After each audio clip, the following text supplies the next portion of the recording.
Hello दोस्तों, कैसे हो आप सब। आई थिंक सब बढ़िया होंगे, अपनी तैयारी में लगे हुए होंगे।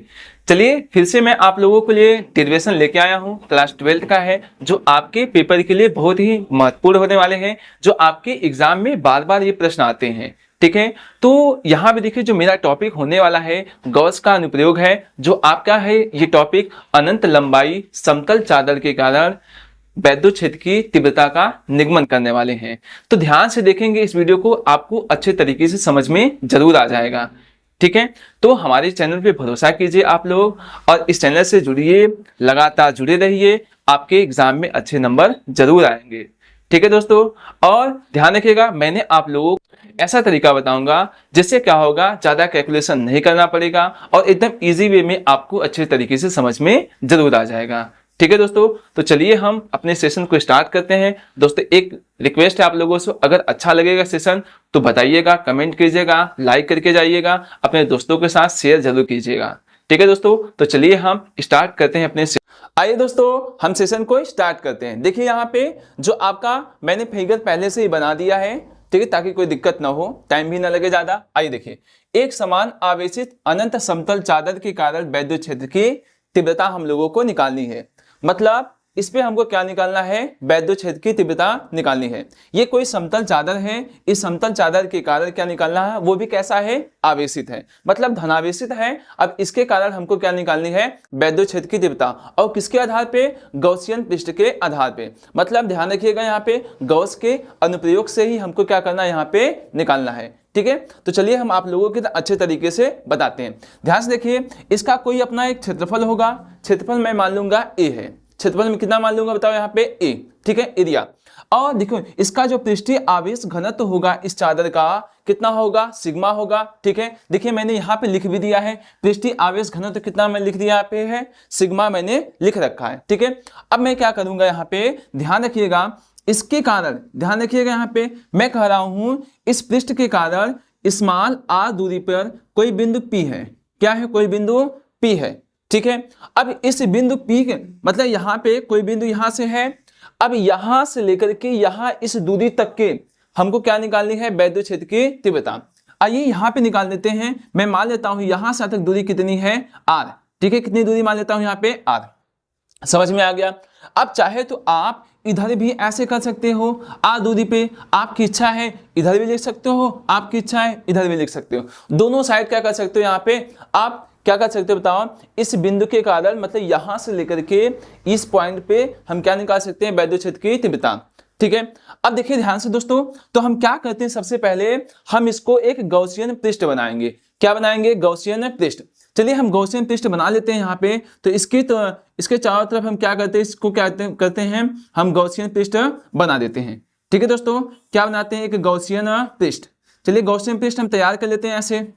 ठीक है, क्योंकि ये गॉस के प्रमेय से ही करना है। गॉस के प्रमेय से जब करेंगे तो इसको हम क्या करेंगे, हम बंद कर देंगे। चारों तरफ से क्या करेंगे बताओ। अच्छा दोस्तों, यहाँ पे हमने बंद कर दिया। ठीक है, चलिए अच्छा यहाँ पे मैंने क्या कर दिया, यहाँ पे बंद। चलिए यहाँ से भी ऐसे कर लेंगे। ठीक है, थोड़ी सी लाइन मेरी टेढ़ी हो रही है, आप लोग थोड़ा सा समझ लीजिएगा। ठीक है, आइए ये फिगर हमारा क्या हो गया, यहाँ पे रेडी हो गया। ठीक है, चलिए इसको मैं फिगर को पूरा ऐसे कंप्लीट कर देता हूं ताकि आप लोगों को अच्छे तरीके से समझ में आ जाए। ठीक है, समझ में आ रहा है। यहाँ पे अगर आप देख पाओगे, यहाँ पे कितने पृष्ठ तैयार हो गए हैं, 3। एक पृष्ठ इधर, एक पृष्ठ इधर और एक पृष्ठ यहाँ पे है। समझ में आ रहा है यहाँ पे। ठीक है, अब इसके कारण देखो यहाँ पे इस पॉइंट से देखेंगे, इस पॉइंट तक के बीच की दूरी कितना माना है मैंने, R मान रखा है। वैसे ही यहां से यहां तक के बीच की दूरी भी कितनी होगी बताओ, यहाँ पे R ही होगी कि नहीं, R हो जाएगी। ठीक है, अब देखो यहाँ पे आप देखो, ये जो है ये जो समतल चादर है, इसकी वैद्युत तीव्रता किधर होगी, इस दिशा में है, इस दिशा में है, इधर भी है, इधर भी है। इसके चारों तरफ क्या होगा, वैद्युत क्षेत्र की तीव्रता इधर की तरफ ही होगी। ठीक है, अब देखो, अब देखिए ध्यान से कैसे करने वाले हैं। अब देखो, अगर मैं यहाँ पे मान लूं इसका जो पृष्ठ कितना है, A1 है, इसका पृष्ठ कितना मान लेता हूं, यहाँ पे A2 मान लेता हूं, इस पृष्ठ को मैं मान लेता हूं A3। समझ में आ गया। इस पृष्ठ को मैंने A1 मान रखा है, इसको A2 मान रखा है, इसको A3। ठीक है, अब देखो अगर इस पृष्ठ पे देखेंगे तो वैद्युत क्षेत्र की तीव्रता किस दिशा में होगी बताओ, इसी दिशा में होगी। समझ में आ गया, ठीक है। और जो आपका इसका जो क्षेत्रफल होगा, क्षेत्रफल जो सदिश होगा वो भी किस दिशा में होगा, इधर ही होगा, ठीक है। मेरी बात समझ में आ गया। यहाँ पे जो क्षेत्रफल सदिश होगा वो भी इसी दिशा में होगा, ठीक है। उसी प्रकार से आप A2 पॉइंट पे अगर देख पाओगे तो यहाँ भी क्या होगा बताओ, यहाँ पे वैद्युत क्षेत्र की दिशा इसी दिशा में होगी, इस दिशा में होगी। उसी प्रकार से यहाँ पे आप देख पाओगे जो क्षेत्रफल सदिश है वो भी किस दिशा में होगा, इसी दिशा में होगा, ठीक है। समझ में आ गया। यहाँ पे इस दिशा में हो गया और एक इस दिशा में हो गया, आ गया समझ में। अगर आप यहाँ पे देख पाओ, इस पृष्ठ पे अगर देख पाएंगे आप तो क्या होगा, यहाँ पे जो क्षेत्रफल सदिश होगा किस दिशा में होगा, ऊपर की तरफ होगा, मतलब डीए किधर होगा बताओ, ऊपर की तरफ हो जाएगा। समझ में आ गया। और जो आपका वैद्युत क्षेत्र की तीव्रता है वो इस दिशा में होगा। तो आप यहाँ पे देख पाओगे थीटा का मान कितना डिग्री बन रहा है, 90 डिग्री। और यहाँ पे थीटा का मान कितना डिग्री बन रहा है, यहाँ पे 0 डिग्री बन रहा है। यहाँ पे थीटा का मान कितना बन रहा है, यहाँ पे 0 डिग्री बन रहा है। और यहाँ पे थीटा का मान कितना बन रहा है, यहाँ पे 90 डिग्री। समझ में आ गया। देखो हमारा फिगर जो है पूरे तरीके से रेडी हो गया। अब इसको क्या करते हैं, तीनों को, इस पृष्ठ को, इस पृष्ठ को, इस पृष्ठ को हम क्या करते हैं, सॉल्व कर लेते हैं और आसानी से हमारा जो हमको प्राप्त करना है वो आ जाएगा, ठीक है। चलिए हम चालू करते हैं। देखिए ध्यान से हम क्या करते हैं, चलिए पहले A1 बिंदु पे, A1 बिंदु पर वैद्युत फ्लक्स, ठीक है। फ्लक्स आप निकालोगे तो कितना हो जाएगा, आप जानते हो वैद्युत फ्लक्स का फार्मूला होता है φE1 बराबर कितना हो जाएगा, E इंटू कितना हो जाएगा यहाँ पे dA, ऐसे होता है, समाकलन में होता है। समझ में आ गया यहाँ पे। अब देखो दो सदिशों का अदिश गुणनफल कैसे करते हैं, कितना हो जाएगा E into dA cos theta. अच्छा थीटा का मान इस पॉइंट पे कितना है, 0 डिग्री है, तो मैं 0 डिग्री लिख सकता हूं यहाँ पे। चलो आ गया समझ में यहाँ पे। अब आ जाओ यहाँ पे, अब इसको सॉल्व करोगे आप तो कितना हो जाएगा, देखो cos 0 अंश का मान कितना होता है, 1 होता है, ठीक है। और E क्या हो जाएगा, 12 हो जाएगा। और dA का जब समाकलन करेंगे तो कितना आ जाएगा, A, तो कितना हो जाएगा यहाँ पे E इंटू A, समीकरण कितना बन जाएगा यहाँ पे 1 तैयार हो जाएगा। समझ में आ गया। उसी प्रकार से आप इस पॉइंट में भी क्या निकालोगे, वैद्युत फ्लक्स। चलिए निकाल लेते हैं आसानी से। अब देखो यहां लिखेंगे A2 बिंदु पर वैद्युत फ्लक्स, वैद्युत फ्लक्स कैसे निकालेंगे, देखो यहाँ पे वैद्युत फ्लक्स कैसे निकलने वाला है, ध्यान से देखिए कैसे, एकदम वैसे ही जैसे यहाँ पे निकाले हैं। देखो यहाँ पे कितना हो जाएगा, φE2 बराबर कितना हो जाएगा, E इंटू dA, ठीक है। यहाँ पे डॉट, फिर वैसे ही करेंगे तो कितना हो जाएगा यहाँ पे E इंटू dA, यहाँ पे कितना है, थीटा का मान कितना है, 0 डिग्री है, तो कितना हो जाएगा cos 0 डिग्री आ गया। अब cos 0 अंश का मान कितना होता है, 1। फिर जैसे यहाँ पे मैंने सॉल्व किया है वैसे यहाँ भी सॉल्व हो जाएगा। तो देखो ध्यान से φE2 बराबर कितना हो जाएगा, E इंटू A, समीकरण कितना बन जाएगा 2। समझ में आ गया, कोई दिक्कत नहीं हो रही है ना, दिक्कत भी नहीं होगी दोस्तों।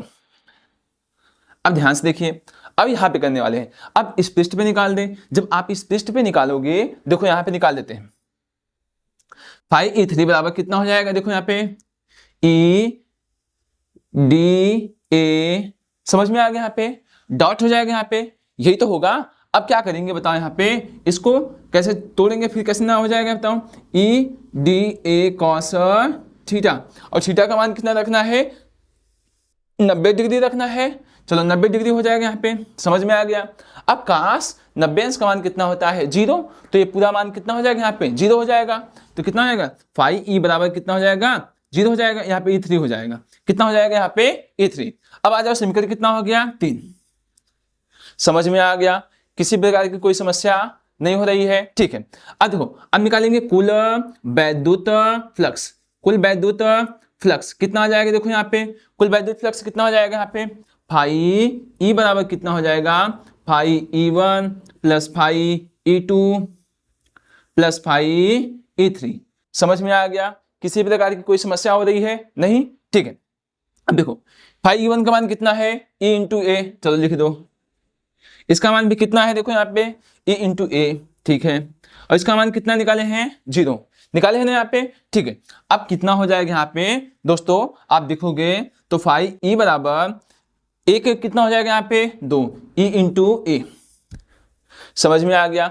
अब गॉस के प्रीमियर से हम देखेंगे, आपको पता है, क्या पता है, आप जानते हो फाई ई बराबर होता है क्यू अपान एप्सिलॉन नॉट, यही तो होता ना यहाँ पे। तो क्या मैं इसकी जगह पे Q अपान एप्सिलॉन नॉट लिख सकता हूँ? चलिए लिख देते हैं, कितना आएगा Q upon epsilon naught 2 into a. समझ में आ गया, यहाँ पे इतना आ जाएगा। अब देखो हमको क्या पता है, इसका जो है पृष्ठीय घनत्व का फार्मूला कितना होता है, आप देख पाओगे समतल चादर का पृष्ठीय आवेश घनत्व। अब देखो हमको क्या पता है, देखो यहाँ पे लिख दे क्या, ठीक है, कितना है, देखो यहाँ पे Q अपान एप्सिलॉन 0 है 2 इंटू ई ए, यही है।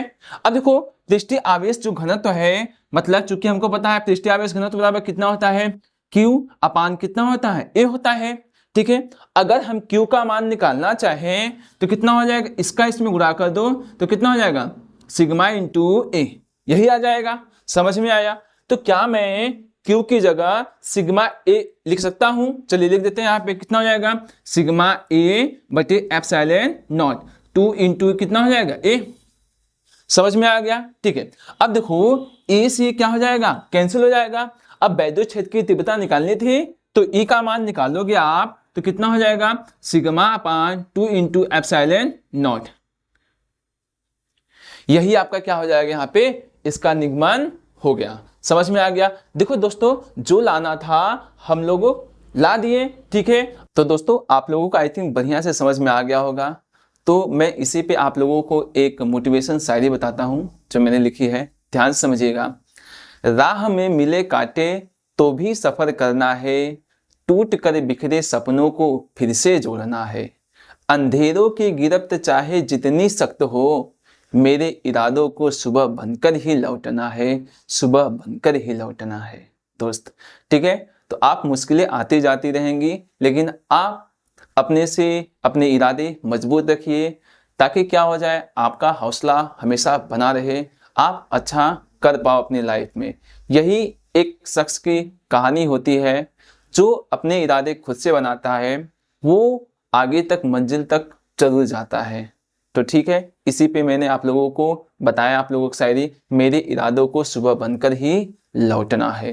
ठीक है दोस्तों, तब तक आप अपना ध्यान रखिए, अच्छे से तैयारी करते रहिए, मस्त रहिए, जहाँ भी रहिए खुश रहिए, ठीक है। चलिए हम मिलेंगे अब अपने नेक्स्ट वीडियो में दोस्त, ठीक है।